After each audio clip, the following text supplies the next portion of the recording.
Good morning, praise the lord. Blessing for nation મિનિસ્ટ્રીથી હું આપનો ભાઈ સેમ ક્રિશ્ચન.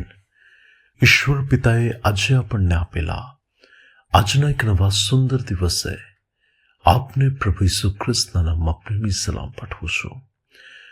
આજે આપણે પવિત્ર શાસ્ત્ર બાઇબલમાંથી ઈશ્વરના આ પવિત્ર વચન પર મનન કરીશું. ગીત શાસ્ત્રનું પુસ્તક, તેનો 91મો અધ્યાય અને તેની 11મી કલમ. ત્યાં પ્રભુના વચનમાં લખ્યું છે, તને તારા સર્વ માર્ગમાં સંભાળવાના માટે તે પોતાના દૂતોને આજ્ઞા આપશે. વાલાઓ, સ્વર્ગની અંદર અસંખ્ય દૂતો છે કે જે સર્વશક્તિમાન ઈશ્વરના એક આજ્ઞા પર તે કાર્ય કરતા હોય છે. અને સ્વર્ગદૂતોની અલગ અલગ પ્રકારની સેવા છે, પરંતુ એક સ્વર્ગદૂતોનો એક આખો વર્ગ એવો છે કે જે હિબ્રુ 1 અધ્યાય અને એની જે છેલ્લી કલમ છે એ કલમ પ્રમાણે તારણ પામેલાઓની સેવા કરવા માટે પ્રભુ તરફથી તેમને મોકલી દેવામાં આવે છે. અને તેઓ શું કરે છે કે પ્રભુના જે બાળકો છે એ બાળકોને તેમના સર્વ માર્ગમાં સંભાળવાને માટે તેઓ પોતાની ફરજ બજાવે છે. કારણ કે ગીતશાસ્ત્ર 91 અને 11 પ્રમાણે પ્રભુએ આપણી સંભાળ રાખવાને માટે તેના દૂતોને આજ્ઞા આપી છે. વલાઓ, મેં મારા જીવનની અંદર સ્વર્ગદૂતોની સેવાનો ઘણી વખત અનુભવ કર્યો છે. જ્યારે હું સેવાની અંદર હોઉં ત્યારે પણ વ્યક્તિગત રીતે મેં મારા જીવનમાં સુરક્ષાના સંબંધમાં પણ એમની સેવાનો લાભ લીધો છે. કે જ્યાં હું ચોક્કસપણે કહી શકું કે સ્વર્ગદૂતોની હાજરીએ એ પરિસ્થિતિઓમાં અમને રક્ષણ આપ્યું હોય. અને આજે પણ બાઇબલની અંદર જો તમે જુઓ તો તમને ઉત્પત્તિથી માલુમ પડશે અને પ્રકટીકરણ સુધી જો તમે જોશો તો દૂતોનો ઉલ્લેખ કરવામાં આવ્યો છે.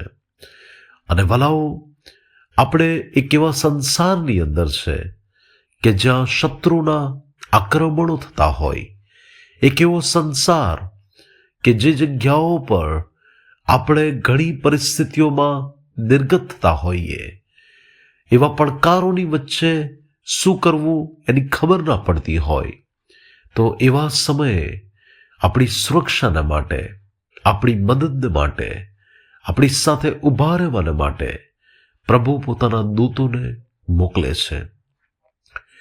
ગેથસેમનીના વાડીની અંદર ઈસુ ખ્રિસ્ત જ્યારે બહુ જ કષ્ટની સાથે પ્રાર્થના કરી રહ્યા હતા, કે જ્યાં લખ્યું છે કે તેમનો પરસેવો એ લોહીના ટીપા જેવો થઈને ભૂમિ પર પડ્યો, ત્યારે એ કષ્ટના સમયની અંદર શાસ્ત્રમાં લખવામાં આવ્યું છે કે દૂતે આવીને તેમને બળ આપ્યું.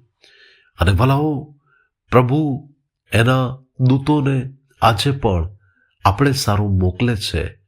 એવી કષ્ટમય પરિસ્થિતિઓની અંદર, એવા સમયોની અંદર, એવા સંજોગોની અંદર કે જે જગ્યાઓ પર જ્યાં આપણને એક બળની જરૂર હોય, જ્યાં આપણને સુરક્ષાની જરૂર હોય, જ્યાં આપણને સહાયતાની જરૂર હોય, તો ત્યાં પ્રભુના દૂતો આપણને મદદ કરે છે.